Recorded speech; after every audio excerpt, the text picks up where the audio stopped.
लोग को अपने वार्डरोब की सच्चाई क्या ही बताऊं गाइज। मतलब तो कुछ ये हालत है गाइज मेरे वार्डरोब की। मैं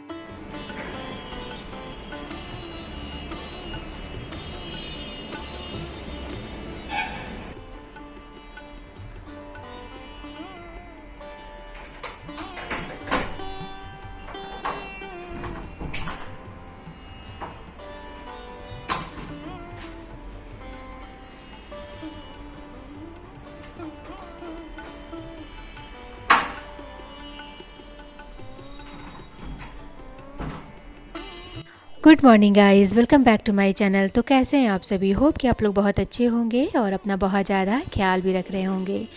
तो व्लॉग है दिन बृहस्पतिवार का, यानी कि कल का, और सुबह का बज रहा होगा 7। मेरी जो हाउस हेल्पर है वो 7:30 में आती है। उससे पहले ये वाला पार्ट मुझे क्लीन करना था। मैं रात में ही ये सोच के सोई थी कि ये वाला पार्ट मुझे क्लीन करना है। एक्चुअली थोड़ा बहुत मुझे गंदा दिखा था, उसी को मैं सोची कि क्लीन कर देती हूँ। एक बार क्लीन कर दूँ ना तो फिर 7-8 महीने तक क्लीनिंग की कोई ज़रूरत फील नहीं होती है। और देखिए मुझे इसमें 3 कीड़ा दिखा, नाम तो मुझे नहीं पता है। ये सब ठंडे जगह पे ज़्यादा होते हैं, जैसे कि कबर्ड के नीचे से निकलेंगे, कभी कभी सोफ़ा के पीछे से भी निकलता है, और कभी कभी वार्डरोब में भी ऐसा मतलब चिपके रहते हैं, एकदम पतला सा होता है। मुझे नाम नहीं पता एक्चुअली। तो इसमें से 3 निकला। मैं अच्छे से क्लीन कर दे रही हूँ। और हाउस हेल्पर के आने से पहले इसलिए मैं क्लीन कर रही हूँ गाइस कि थोड़ा बहुत जो भी कचरा गिरेगा नीचे वो आएगी तो अच्छे से फिर झाड़ू पोछा लग जाएगा। उसके जाने के बाद ये सब मैं काम करती तो फिर मेरा ही काम बढ़ता, फिर से मुझे झाड़ू लगाना पड़ जाता। इसलिए मैं फटाफट से ये वाला पार्ट में क्लीन कर दी। और ऐसे ही मैं क्लीनिंग करती हूँ। ऐसा नहीं है कि मैं एक साथ लेके बैठ जाती हूँ क्लीन करने के लिए, एक साथ ढेर सारा एरिया कवर करती हूँ, नहीं। क्योंकि हम लोग को वैसे भी बहुत सारे काम होते हैं समय से, ब्रेकफास्ट, लंच, डिनर बनाना, डेली वाली जो क्लीनिंग होती है, डस्टिंग होती है, वो सब करना, घर अरेंज करना, वो सब करने में ही बहुत सारा समय चला जाता है। तो जो भी डीप क्लीनिंग वाला पार्ट होता है ना वो थोड़ा थोड़ा करके ही मैं करती हूँ। दिखता है गंदा तो उसके अकॉर्डिंग साफ़ कर दी, नहीं दिखा तो नहीं की। और किचन में जितना भी आप डब्बा देख रहे हैं, ऐसा नहीं कि मैं एक साथ लेके सबको बैठ जाती हूँ। जैसे जैसे खाली होता है वैसे वैसे क्लीन करते रहती हूँ, तो हमेशा क्लीन दिखता है। ऐसा नहीं है कि एक बार की ढेर सारा डीप क्लीनिंग वाला काम लेके बैठ जाऊँ, बिल्कुल नहीं। समय भी जाएगा और उतना डीप क्लीन करने के लिए मन भी होना चाहिए। और ये वाला पार्ट देखिए मैं 2-3 महीना पहले ही साफ़ की थी, तो ये वाला पार्ट बिल्कुल साफ़ है। और थोड़ा बहुत मुझे जो पीला वाला बॉक्स देख रहे हैं ना, ग्लास वाला, थोड़ा सा गंदा दिखा, उसे मैं हल्का सा क्लीन कर दे रही हूँ। तो ये वाला एरिया तो पूरा मेरा क्लीन है।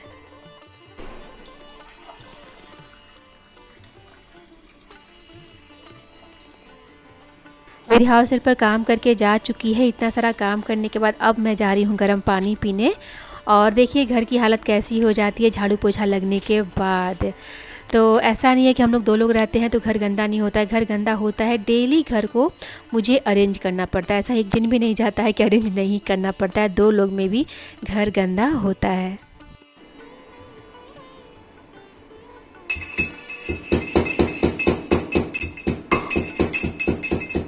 मुझे एक कमेंट आया था गाइज कि चाय की रेसिपी शेयर कीजिए। वैसे तो मैं 2-3 बार शेयर की हूँ गुड़ की चाय की रेसिपी, वो भी बहुत पहले। तो सोची कि चलो फिर से मैं शेयर कर देती हूँ। तो जो मैं डेली बेसिस में चाय पीती हूँ ना, वही वाली रेसिपी दे रही हूँ। तो देखिए मैं यहाँ पे आधा कप पानी ली हूँ। अब आप पे डिपेंड करता है कि कितना दूध लेना है, कितना पानी लेना है, क्योंकि बहुत लोग कम दूध वाली चाय पीना पसंद करते हैं और कुछ लोग एकदम प्योर दूध वाली चाय पीना पसंद करते हैं। तो अपने अकॉर्डिंग रेशियो सेट कर लीजिएगा कितना दूध लेना है, कितना पानी। तो आधा कप पानी लेने के बाद मैं थोड़ा सा अदरक डाली थी कूट के। जब बॉयल आने लगा था ना, तब इसमें मैं डाल रही हूँ 2 कप दूध। और मैं गाइस 2 कप चाय बना रही हूँ, तो 2 कप चाय के लिए मैं 2 कप दूध ली हूँ और आधा कप पानी। और ये जो आप अदरक देख रहे हैं, इसको मैं कपड़े से ढक के रखती हूँ, इससे ये ख़राब नहीं होता है। हवा भी जाते रहता है अंदर और अदरक ख़राब भी नहीं होती है। और उन्होंने मुझे ये भी पूछा था कि आप कौन सा जैगरी पाउडर यूज़ करती हैं। तो अच्छे से आप देख लीजिए, मैं यही वाला पैकेट यूज़ करती हूँ। थोड़ा एक्सपेंसिव है, 150 रुपीज़ का 500 ग्राम ये जैगरी पाउडर मिलता है। इससे भी सस्ते सस्ते पैकेट आपको मिलेंगे जैगरी पाउडर का, लेकिन ये वाला मुझे ज़्यादा पसंद आता है। और कारण ये है पसंद आने का कि इसे मैं जब भी डालती हूँ चाय में, चाय एक बार भी नहीं फटा है आज तक। और दूसरा कारण ये है कि जो चाय का कलर है वो भी मेंटेन रहता है। ऐसा नहीं है कि जैगरी पाउडर डालते ही चाय का कलर डार्क हो गया, जैसे होता है ना कि जैसा गुड़ का कलर होता है वैसा ही चाय का कलर हो जाता है, ऐसा बिल्कुल भी नहीं होता है। तो ये मुझे जैगरी पाउडर ज़्यादा पसंद आता है। थोड़ा एक्सपेंसिव है पर कोई नहीं, चाय बड़ी अच्छी बन जाती है इससे।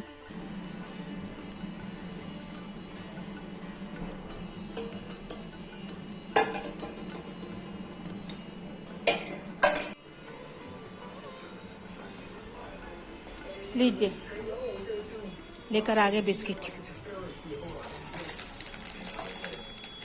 चाय पीने के बाद मैं लगी थी घर की साफ़ सफाई करने में, जो कि मेरा डेली का रूटीन है। सोफ़ा वाला एरिया क्लीन हो चुका है, ऑर्गेनाइज हो चुका है। अभी डाइनिंग एरिया, बेडरूम, ये सब मुझे करना अभी बाकी ही है। तो उससे पहले मैं क्या सोच रही हूँ कि ब्रेकफास्ट बना लिया जाए, कुछ खा पी लेते हैं, उसके बाद आराम से होते रहेगा। और ये जो कड़ी पत्ता है गाइस, 3-4 दिन से सूख रहा था। यहाँ तो धूप निकलती नहीं है, तो 3-4 दिन लग गया कड़ी पत्ता सूखने में। वैसे भी कड़ी पत्ता को धूप में नहीं सुखाना चाहिए, इसे पंखे के नीचे या फिर ऐसे ही सूख जाए ना तो ही ज़्यादा अच्छा होता है। तो फाइनली आज सूख गया था, तो सारे पत्तियों को मैं निकाल के सेपरेट कर दी हूँ। अब 2-3 महीना की हो गई है छुट्टी, आराम से कड़ी पत्ता स्टोर करके रख दूँगी और बीच बीच में यूज़ होते रहेगा। और मैं क्या सोच रही हूँ ना कि कड़ी पत्ता का एक छोटा सा प्लांट लेकर आ जाऊँ। और अभी तो मेरे बालकनी में जितना भी प्लांट है, सारा प्लांट मुझे हेल्दी कंडीशन में नहीं लगता है। कहीं से पत्तियाँ सूखी हुई हैं, कहीं से हरी भरी हैं। ओवरऑल देखने में हरा ही लगता है, लेकिन कहीं कहीं से पत्तियाँ सूखी हुई हैं। तो मैं क्या सोच रही हूँ कि एक बार माली को बुला के अच्छे से सारा प्लांट मैं दिखा दूँ, ताकि सारे प्लांट मेरे हेल्दी हो जाएं। क्योंकि बेंगलोर में प्लांट बहुत एक्सपेंसिव मिलता है गाइज, उससे सस्ता तो मुझे माली को बुला के प्लांट दिखाना ही लग रहा है। तो मेरे दिमाग में वही चल रहा है। अब देखिए कब आता है, जब भी आता है मैं आप लोग को दिखाऊंगी। और यहाँ पे देखिए ब्रेकफास्ट में बन रहा है सूजी का उपमा। ये रेसिपी मेरे व्लॉग में शायद ही होगी, क्योंकि बनती ही नहीं है। पतिदेव को पसंद नहीं है उपमा खाना। मैं उनसे आज पूछी तो वो बोलते हैं कि ठीक है बना दो। तो सोची कि चलो लगे हाथ आप लोग को रेसिपी भी दे देती हूँ। तो सबसे पहले मैं सूजी को हल्का सा भूनी हूँ। उपमा के लिए सूजी को हल्का ही भूनना होता है, गलती से भी ब्राउन नहीं करेंगे, डार्क नहीं करना होता है, एकदम हल्का सा भूनना होता है। और उसके बाद मैं पीनट्स भून ली हूँ, मूंगफली। बाकी का सारा प्रोसेस वही है, जैसे पोहा बनता है वैसे आप इसमें तड़का में चने की दाल, उड़द की दाल भी डाल सकते हैं, लेकिन इनको खाना नहीं पसंद है तो मैं नहीं डालती हूँ। तो डाली हूँ राई, कढ़ी पत्ता, उसके बाद जो भी सब्जियां हो आपके पास। मैं डाली हूँ प्याज, मटर, शिमला मिर्च, और इसको हल्का सा भुनने के बाद हल्दी नमक जाएगा। और जितना सूजी है ना उसका 3 गुना इसमें जाता है पानी। तो साइड में आप देख सकते हैं मैं पानी बॉयल होने के लिए रख दी हूँ। मैं आपको पहले भी बताई हूँ कि शादी से पहले मैं कुकिंग नहीं करती थी। तो एक बार क्या हुआ ना कि मैं शाम में मम्मी से बोली कि उपमा बनाती हूँ। मम्मी बोली ठीक है बनाओ। तो मैं सूजी को ना हल्का सा ज़्यादा ही भून दी थी। वही है गाइस कि अच्छे से आइडिया नहीं होता है तो गड़बड़ हो ही जाता है। तो मैं हल्का सा ब्राउन कर दी थी सूजी को। तो टेस्ट इतना बेकार आ रहा था उपमा का, मुझे पता ही नहीं था कि उपमा के लिए सूजी को हल्का भुना जाता है, और जो हलवा होता है उसमें सूजी को थोड़ा डार्क भुना जाता है। ये सब मुझे पता चला है शादी के बाद। तो देखिए सब कुछ डालने के बाद मैं थोड़ी देर के लिए छोड़ी थी लो फ्लेम पे, ताकि सूजी अच्छे से पक जाए, सॉफ्ट हो जाए। और लास्ट में मैं इसमें ऐड कर रही हूँ पीनट्स। और मिक्स करने के बाद यहाँ पे आप टेस्ट करके देख सकते हैं कि उपमा में नमक कैसा है, और नमक कम लगे तो ऐड कर लीजिएगा। और गैस का फ्लेम ऑफ करने के बाद भी मैं उपमा को 2 मिनट के लिए रेस्ट कराऊंगी। इससे क्या होगा ना कि जो कढ़ाई में सूजी चिपका है ना वो भी बहुत अच्छे से बाहर आ जाता है, एकदम खिला खिला सा उपमा बन के रेडी होता है। तो ये है मेरे पतिदेव का प्लेट। उनको उतना नहीं पसंद है तो बोलते हैं क्या थोड़ा ज़्यादा हो गया, थोड़ा कम देती। सो गाइज अब जाके मैं थोड़ा सा फ्री हुई हूँ। सुबह का मेरा सारा काम हो चुका है, ब्रेकफास्ट जो भी रूटीन है वो सब कुछ हो चुका है। मैं नहा के बिल्कुल रेडी हूँ और अब मुझे बस बनाना है लंच। उससे पहले मैं सोची कि चलो मैं आप लोगों को कुछ दिखाती हूँ। मुझे लास्ट व्लॉग में कमेंट आया था कि आप अपना घर इतने अच्छे से ऑर्गेनाइज करके रखती हैं, तो एक बार अपना वार्डरोब भी दिखाइए कि उसको कैसे ऑर्गेनाइज करती हैं, क्या क्या ऑर्गेनाइजर यूज करती हैं। तो मैं आप लोग को अपने वार्डरोब की सच्चाई क्या ही बताऊं गाइज। बहुत दिनों से मैं अपना वार्डरोब ऑर्गेनाइज नहीं कर रही हूँ, बस जैसे चल रहा है वैसे ही चलता आ रहा है और बहुत अस्त व्यस्त हो गया है। तो ये हाल है मेरे वार्डरोब का। अभी के टाइम पे क्या है कि मैं बस 3 टाइम खाना बना लूँ, घर ऑर्गेनाइज करके रखूं थोड़ा बहुत, ताकि थोड़ा सा प्रेजेंटेबल लगे, मैं अपने आप पे ध्यान दूं, इतना कर लूं वही काफी है। मैं अंदर वाला काम फिलहाल नहीं कर रही हूँ, मतलब जो डीप क्लीनिंग वाला जहाँ पे ज्यादा समय लगाना पड़ेगा करने में, वो सब काम मैं भी अवॉइड कर रही हूँ। तो मेरा ऑर्गेनाइजर भी आप लोग को अस्त व्यस्त ही दिखेगा, लेकिन फिर भी मैं आप लोग को दिखा दूंगी। और हाँ, मैं अपने वार्डरोब में बहुत ज्यादा कुछ भी खास ऑर्गेनाइजर यूज नहीं करती हूँ। कारण क्या है, मैं आप लोग को दिखाऊंगी वार्डरोब, तो आप लोग को पता चल जाएगा। तो चलिए चलते हैं मेरे वार्डरोब की तरफ और आप लोग को दिखाते हैं। तो यहाँ से मैं आप लोग को थोड़ा सा आइडिया दे रही हूँ कि वो कॉर्नर वाला और उसके बगल वाला 2 मैं यूज करती हूँ, और इधर वाला मेरे पतिदेव का है। और बीच में शीशा है, पीछे जो भी मेकअप का सामान होता है वो सब रखा हुआ है, ज्वेलरी रखी हुई है आर्टिफिशियल। तो चलिए मैं आप लोग को अपना वार्डरोब खोल के दिखाती हूँ कैसा दिख रहा है। आप ये देखिए कैसे सामान भरा हुआ है। तो आप लोग देख सकते हैं कुछ ज़्यादा खास ऑर्गेनाइजर नहीं है मेरे वार्डरोब में, और सामान भी बहुत ज़्यादा, मतलब ये वाला हाल आप देख सकते हैं ऐसे भरा हुआ, जबकि इसका ऐसा कंडीशन नहीं रहता है। वैसे तो यहाँ पे मैं साड़ी ही रखती हूँ, पर हैंग करके साड़ी रखा हुआ है। यहाँ कुछ कुछ धुला हुआ साड़ी, कुछ कुछ नया साड़ी, और ब्लाउज, पेटीकोट, सब कुछ मैं अलग अलग रखती हूँ। कभी कभी होता है ना कि सेम पेटीकोट या फिर सेम ब्लाउज अलग अलग साड़ी पे चल जाता है, तो मैं इस तरह से सेपरेट रखती हूँ। पेटीकोट एक साथ रखती हूँ, और जो भी ब्लाउज है वो एक साथ रखती हूँ, और साड़ी अलग रखती हूँ। एक साथ लगा के नहीं रखती हूँ, नहीं तो फिर क्या होता है कि सारी साड़ियों के लिए अलग अलग अलग अलग ब्लाउज बनवाओ, तो उतना कौन करेगा। खासकर बेंगलोर में बड़ा डिफिकल्ट होता है ये सब कराना। अभी कुछ ऐसा मेरा वार्डरोब लग रहा है गाइस। और ऑर्गेनाइजर के नाम पे आप देख सकते हैं मैं बस ये रखी हूँ, और सेम ऐसा ही बॉक्स यहाँ दिखेगा ऊपर वाले में। और इस तरह से मैं ज़्यादा यूज इसलिए नहीं करती हूँ कि इसके बाद देखिए ये जो स्पेस है ना वेस्ट चला जाता है। यहाँ पे आप क्या ही रखोगे, कुछ नहीं रख पाओगे, तो थोड़ा थोड़ा स्पेस वेस्ट चला जाता है, तो ज़्यादा मैं ऑर्गेनाइजर यूज़ नहीं करती हूँ। और सामने जो थोड़ा बहुत ये स्पेस बचा है ना, यहाँ पे मैं इस तरह से पर्स रख देती हूँ, जैसे यहाँ पे रखा हुआ है, यहाँ पे रखा हुआ है, और भी पर्स है कहीं कहीं होगा मुझे याद भी नहीं आ रहा है। और कुछ ऐसा हाल है मेरे कबर्ड का, कुछ खास आप लोगों को नहीं दिखेगा। और इसमें बस साड़ी है, सूट है, और थोड़ा बहुत मेरा जीन्स टॉप भी नीचे रखा हुआ है, कुछ कुछ नया ड्रेस भी रखा हुआ है, तो कुछ ऐसा है। और ये वाला कबर्ड जो है ना, ये डेली यूज़ का मैं जो पहनती हूँ वो सब रखा हुआ है। जैसे ये सब कपड़ा आप देख सकते हैं, डेली यूज़ में मैं यही सब पहनती हूँ। नीचे देखिए एक पर्स यहाँ रखा हुआ है, तो कुछ भी आपको ऑर्गेनाइज नहीं दिखेगा। ये सारा जीन्स है, श्रग है, जैकेट जैसा कुछ होता है वो सब रखा हुआ है। और नीचे ये जो बड़ा सा आप देख रहे हैं, इसमें सिर्फ साड़ी भरा हुआ है। तो इस तरह से मेरा वार्डरोब आप लोग को दिखेगा। ये देखिए कुशन, ये मैं लेकर आई थी होम सेंटर से, मैं आप लोग को अच्छे से दिखाती हूँ। ये देखिए, ये जो कुशन है गाइस, ये होम सेंटर से लेकर आई थी, 1 2 और एक वो 3। तो मुझे अच्छा लगा था तो मैं लेकर आ गई थी, लेकिन मुझे इसका जैसे रफ यूज इसका आप नहीं कर सकते हैं। क्या है कि इसमें देखिए मोती लगा हुआ है, थोड़ा सा भी रफ यूज करेंगे इधर उधर होगा तो ये मोती फिर झड़ने लगता है, तो रफ यूज इसका नहीं कर पाते हैं। जैसे वहां पे भी जो कुशन रखा हुआ है, सोना होता है, तो उस कुशन को मैं हटा देती हूँ, नहीं तो ये जो भी लिखा हुआ है ना, ग्रेटफुल, ब्लेस्ड, सारा झड़ जाएगा। मुझे अच्छा लगा था होम सेंटर से। मैं होम सेंटर जाती हूँ तो कुछ न कुछ उठा के लाती हूँ। आप लोग पूछते हो कि कहाँ से ये सामान है, कप वप, खासकर मेरा ज़्यादातर होम सेंटर का ही होता है। बहुत अच्छे अच्छे सामान वहाँ पे मिल जाते हैं होम सेंटर में, ऑनलाइन भी आप चेक कर सकते हैं। तो कुछ ये हालत है गाइज मेरे वार्डरोब की, मैं आप लोग को दिखा दी, कुछ खास कंडीशन में नहीं है। और ये मेरे पति देव का वार्डरोब आप देखिए,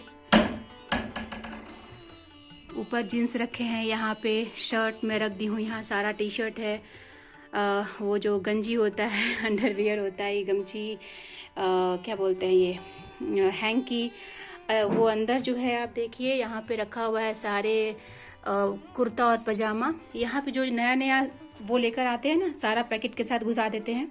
नीचे बैग रखा हुआ है, ऑफिस जाना होता है तो यही बैग लेकर जाते हैं। और यहाँ पे कुछ कुछ शर्ट इस तरह से हैंग किया हुआ है, तो कुछ इस तरह से है। तो आप लोग देख लिए गाइस क्या हाल हो रखा है वार्डरोब का, कुछ भी अच्छे से ऑर्गेनाइज नहीं है, सारा अस्त व्यस्त है। जब मैं करूँगी अच्छे से ऑर्गेनाइज तो आप लोग को दिखा दूंगी। वैसे व्लॉग है इसका, और फिलहाल तो स्थिति खराब है। और जब मैं करती हूँ ऑर्गेनाइज में तो बहुत अच्छा दिखता है वार्डरोब, इतना हौच पौच नहीं दिखता है, काफ़ी खाली खाली सा दिखता है। जो कपड़े कम यूज़ में होते हैं उसको मैं अंदर कहीं मतलब अच्छे से अरेंज करके रख देती हूँ, और जो ज़्यादा फ्रीक्वेंटली यूज़ होते हैं वही मैं सामने रखती हूँ।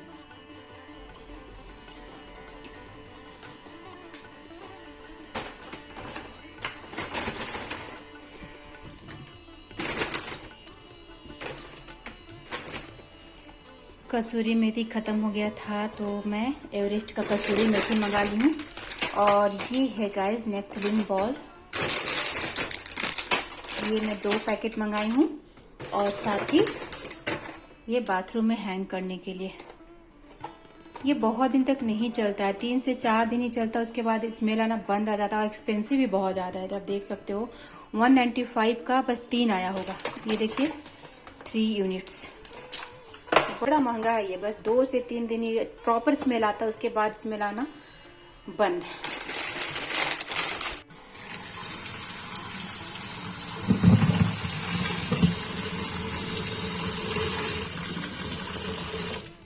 लंच में छोटे आलू की ही सब्जी बनने वाली है, तो पानी में भिगा के रख दी हूँ।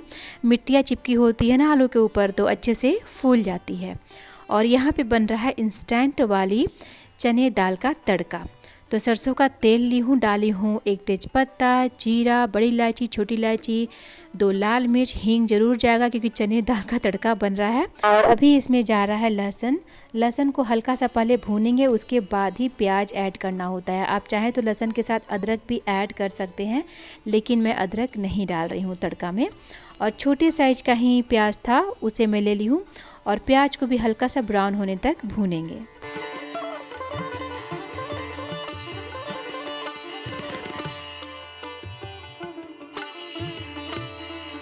अभी गया है इसमें 1 टमाटर और 1 हरी मिर्च, और साथ में डाल दी हूँ नमक ताकि टमाटर जल्दी से गल जाए। उसके बाद जाएगा इसमें दाल। तो मैं सोक करके नहीं रखी हूँ दाल को, बस इसको मैं धो के ही जस्ट रखी हूँ। ये जो तरीका है ना गाइस चने दाल का तड़का बनाने का, ये बहुत ही क्विक लगता है मुझे, थोड़ा आसान लगता है। पहले मैं क्या करती थी कि चने दाल को बॉयल करती थी और बाद में तड़का रेडी होता था, तो थोड़ा सा प्रोसेस बढ़ जाता था और बर्तन भी ज़्यादा गंदा हो जाता था। और ये वाला तरीका थोड़ा क्विक लगता है और टेस्ट वैसा ही आता है, बहुत ज़्यादा टेस्टी बनता है। तो देखिए मसाला मैं इसमें डाली हूँ हल्दी का पाउडर और साथ ही काश्मीरी लाल मिर्च का पाउडर, अच्छा कलर आने के लिए दाल में। अब इसमें कुछ भी नहीं जाएगा। कुकर का लीड लगा के इसे हाई फ्लेम पे 12 से 15 विजिल के लिए पकाएंगे, क्योंकि इसको पकने में समय लगता है।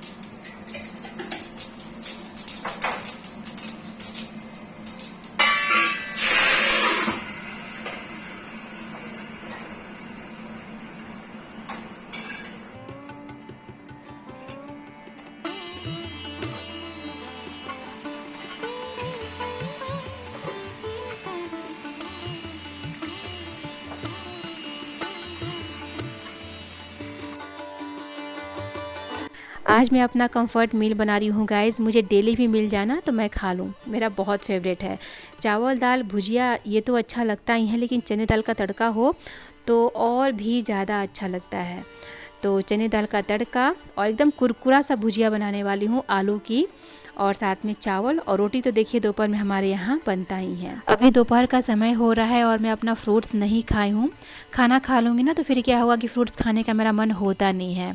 तो सोच रही हूँ कि खाना बनाने के साथ साथ अपना मैं फ्रूट्स भी खा लेती हूँ, लगे हाथ खाना बनते रहेगा और फ्रूट्स भी मैं खा लूँगी। और देखिए यहाँ पे तड़का बनके हो चुका है रेडी। जो भी मैं खड़ी गरम मसाला डाली थी ना, सब कुछ मैं निकाल के बाहर कर दी हूँ, यहाँ तक कि तेज़पत्ता भी। और लास्ट में डाल रही हूँ ढेर सारा धनिया का पत्ता। आप चाहें तो यहाँ पे गरम मसाला ऐड कर सकते हैं, लेकिन मैं नहीं ऐड कर रही हूँ। तो ये तड़का तो बिल्कुल रेडी है। बगल में आप देख सकते हैं चावल बन रहा है।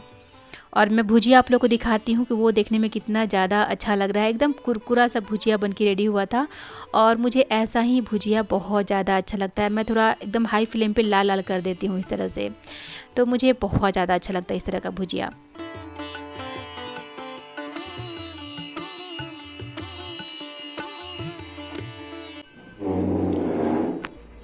लाइट जलाइए। कैसे इधर? फैन चाहिए, ये लीजिए।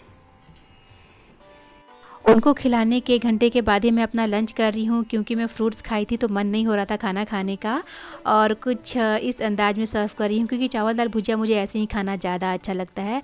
सो गाइस, चलिए इसी के साथ व्लॉग की एंडिंग करते हैं। होप कि आप लोग को मेरी व्लॉग पसंद आई होगी। Thank you for watching. Bye bye and take care.